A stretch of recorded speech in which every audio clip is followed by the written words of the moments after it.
¿Cuánto tiempo fue, José, que me hiciste días? 20 días, ¿sí? El baño. Muy poco tiempo. Fue muy poco. Antes que estuviste tú en Mallorca. ¿No te acuerdas? Que marchaste. Sí. ¿Y dónde Voy a dar estuviste? una sorpresa cuando venga. Ay, carajo. A ver si acabo yo este año la dogma. Sí, hombre. Es que te cohibes a estas cosas. Te quitan.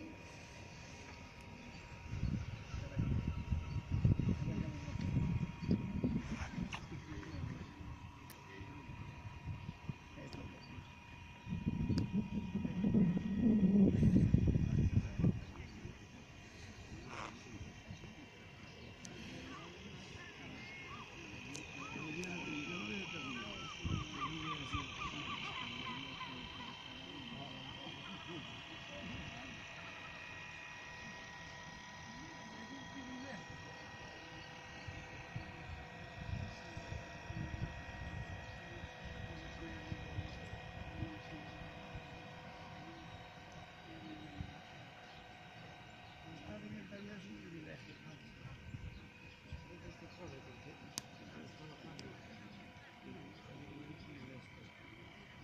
Es un privilegio. Vino a pasear el paraguas a traer la mía. De nuevo para eso voy para adelante, ¿eh? Estoy girando redondos. Ahí está.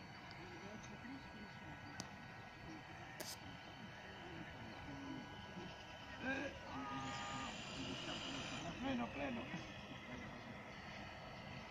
Vaya ola, me dejaste.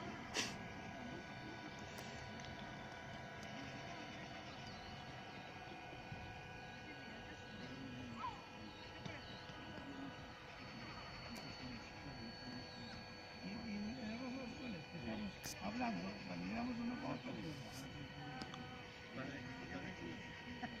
Mi padre me llamaba